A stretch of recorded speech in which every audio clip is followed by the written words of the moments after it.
ഈ തന്നിരിക്കുന്ന series expand ചെയ്യണം. തന്നിരിക്കുന്ന സീരീസ് എക്സ്പാൻഡ് ചെയ്യാൻ എന്ത് ചെയ്യണം? ഈ കെയുടെ വാല്യൂ നമുക്ക് 0 മുതൽ സ്റ്റാർട്ട് ചെയ്യാം. കെ 0 കൊടുത്ത് എന്ത് കിട്ടും നോക്കിയേ?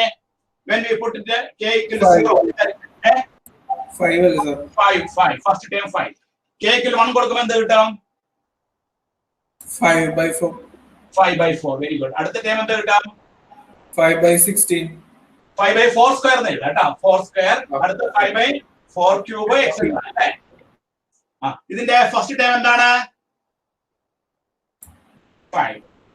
5 അല്ലേ first time? Sir. Common ratio എന്താണ്? കോമൺ റേഷ്യോ കിട്ടണമെങ്കിൽ തൊട്ട് മുന്നിലുള്ള ടൈമിനെ പിന്നിലുള്ള ടൈം ഡിവൈഡ് ചെയ്യുക. 5/4/5 എത്ര കിട്ടും? 1/4. ഇനി മോഡുലസ് ഓഫ് 1/4 ലെസ് ദാൻ 1 അല്ലേ? അതെ സർ. Therefore നമ്മുടെ കൺക്ലൂഷൻ എന്താണ്? ഈ series is convergent. Therefore sum എന്താണ്? Sum is equal to a/1 minus r. a എന്താണ് ഇതില്? 5 minus divided by 1 minus r എന്താണ്? 1/4. അപ്പൊ നമുക്ക് എന്താ ആൻസർ കിട്ടാം? 5 divided by 4 minus 3, that is 20/3. This is the required answer. ഇങ്ങനെയാണ് ഈ പ്രോബ്ലം വർക്ക്ഔട്ട് ചെയ്യുന്നത്.